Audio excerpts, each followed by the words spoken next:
I'm here at the Palace Hotel in Slema, and I'll be interviewing Eyecon founder Scott Murray. The concept behind Eyecon is we're a games company, we make our own games, we have our own games platform, we can license out to other operators, but essentially it's all about making games. So our ethos is that we make games that players love. So when we try to make a game, we'll make a game that will appeal to the player, that will really resonate with them, and that will become the game that their favourite game basically. So we'll make games that players will keep coming back to time and time again because it's their favourite. And we've proven that over the years. We've got games that players are still playing 10 years later just because that's their favourite game, and they'll just keep coming back to it. Well, we're strongest in the UK, so we really made our mark in the UK over the last 10 years where we've had games, number one games on hundreds of sites in the UK gaming market, and that's where we really expanded and that's where the company grew. We haven't really done a lot into the European market, so that's why we're sort of making an entry into the Maltese market so we can target customers and players that are more in the European market. What does Eyecon offer to the client that other gaming companies don't?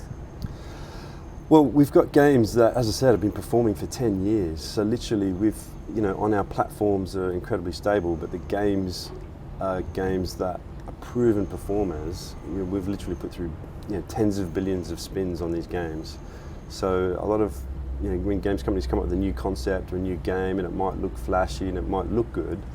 There's a big difference between that and having a game, as I said before, that a game that Eyecon would make that will become that player's favourite game, and that they'll keep playing. So the fact that we've got these proven games like Fluffy Favourites or Shaman's Dream or Enchanted Prince, these games have taken, as I said, billions of spins. So that's not something every game company can claim. When one starts to review what other operators say about Eyecon, one immediately realizes that you hold relationships with other operators at the forefront, as well as providing great account management. Has this been pivotal to your success? It's been critical to our success. I mean, our ability to develop relationships with our partners is what has really helped us to get the results over the years. So we'll really pay attention to building that relationship and providing that top level service that they can't get at other games companies that mightn't give them the attention. And as I said, we've over the years, all of our key customers, big customers like 888 or some of the big tier 1 operators in the UK, we've literally been hand in hand in the trenches with them, dealing with the issues that they come up in real time. When they need to make an initiative, we'll be there and we'll do it for them. If they've got a problem, we'll sort it out. So we developed that level of trust with them that they know that they can count on Eyecon. That if they want to do something new or they want to just fix a problem quick, they know that they can count on us. So if we can't develop that relationship, that's a bit of a red flag for us, because we know that when we do, it'll definitely work. No matter what, we'll make it work together. What made you choose Malta? And what does Malta offer that other countries don't, in order for you to access the European market? Apart from the sun, I mean, the weather is incredible. Like I was saying before to you, just makes me feel at home being in the sun. That's what I was going to say. Back in Australia, you do have. We do, but that's what makes coming from Australia to come here. That's what makes us feel at home. We've got the blue sky, the blue water, the sunshine. I mean, these things are important to make you feel good, and make you feel good about being here and working. Apart from that, and the environment that makes it so good to be here, Malta is really, for us, we see it as a platform to enter into the whole European market. There's so many European gaming companies that are here, that are based here, very big, successful companies. Hundreds of gaming companies choose their base to be Malta. So for us, when we decided to launch into the European market, it's just a natural springboard, a natural place to be. So, and you asked before about the relationships we build with customers. That proximity and being close to each other is really important. So the feedback that we've had from other customers is when we've been our office is 500 metres down the road, they feel so comfortable that they can come and knock on our door. If they've got a problem or they just want to have a chat, they know that they can come and grab us and sort it out. So that's why we want to be in Malta. That's why we've put people here. We've got our servers here. We're really sort of going to base ourselves here, so we want to be part of the Maltese gaming market. Will Eyecon be looking for employees on the island, and if so, how many will be employed with Eyecon? We will. We've already got Tim Lawrenson's here, and he's got fantastic connections all through the industry, so he's really sort of been our focal point to start here. We will be hiring more people, but Eyecon it's never going to hire like hundreds of people in the industry. We're a small B2B games provider, and we'll build up our account management team and our marketing team here, but I don't see us ever like building up a games team, development, technology people. It'll be more customer focused, and as I said before, like we're a company that's grown organically over the years, very carefully, and it will be just a natural growth as we build those relationships with the customers, and as we increase the operators, we'll just naturally increase with that as we grow. Having established offices in the island of Alderney, if I'm not Alderney, yes. Alderney, Yeah. are you looking for the same experience here in Malta, or will you be looking for something different? I think if we could, that's where our head office is, but I think if we could replicate the success we've had here, that would be fantastic.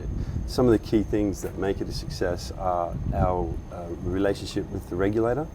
So our relationship with the Alderney Gaming Commission is fantastic. You know, we talk to them, they talk to us, any problems we sort out, but more than that, we show them how proactive we are, and that gives them the confidence in us to help us do what we need to do. The other thing that we've had a lot of success there is, as I said, the proximity to our customers. So the fact that as I said, we're 500 metres down the road from customers and they come and see us regularly has really worked for us, and that's exactly what we want to replicate here in the Maltese market. After being acquired by Playtech, how will Eyecon be looking to expand, and what are the company's goals? Well, in some ways it's been business as usual after the acquisition. Not too many things have changed up. Some natural integration things that have to happen behind the scenes with finances and things like that have obviously happened. But in terms of Eyecon as a games company, we're operating autonomously, we're operating in the market by ourselves. We're over here signing up deals with customers directly ourselves.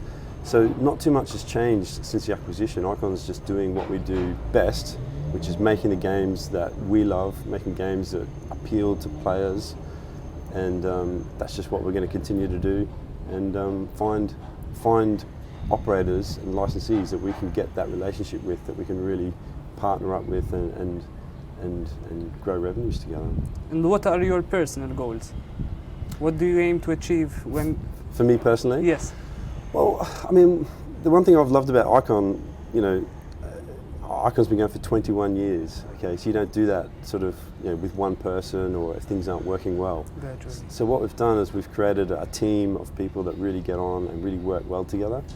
So for me, building that team and keeping that team really cohesive and working well, that's what I get the biggest buzz out of, is working with those people that you like, and building a company that we can all be proud of. Like, everybody that I work with Eyecon want to be proud of what they do and what they achieve and what they produce, and that's a very common sort of thing amongst the people of Eyecon, and that's what I really like to hold close to myself, is that we can do that together. What challenges have you faced along the way, from the very first start to where you are now? Well, I think, over 21 years is a very long time to build a company, and I think we did that without taking on any debt and without taking on any external investment. So that's really organic growth. So as each time we grew, we would sort of hit a ceiling and we'd hit problems, and we would be stuck there for a while until we sorted out those problems, and then we would grow. Whenever we solved that problem, we'd grow to the next level. Then we'd solve that problem and grow. So it's really, all sort of standard growth problems that a lot of our customers would have, a lot of small companies or companies have in general, with how do you expand, how do you build the team, how do you take the company to the next level. We've had them consistently, and every time we've solved that problem, we break through to the next level. What does the future hold for Eyecon? Well, the future is just making great games. Our whole thing, as you said, what is Eyecon about? It's making games that players love. So we are constantly trying to, we listen to the market, we listen to our partners and our operators, we listen to players, we listen to our creative team coming up with their own ideas. So really all that comes about, how do we make games that players love? How do we make games that will become the next player's favourite game, that they'll keep coming back to, not once or twice or just the month that we launch it, that will keep coming back time and time again, month in, month out, and that game will keep growing year in, year out. And you feel Malta will be crucial to the next Absolutely. step? We've already learned about the market from here. We've learned about different game types that might work for different countries throughout Europe, whereas before we were focused only on the UK, and we absolutely are experts in that area. We know what works. We make a game, it will perform. So learning about the different markets throughout Europe, we can't do that without talking with the operators, finding out what works with them, getting that feedback and putting it back into our game development cycle. We've already started doing that since we've been here last year.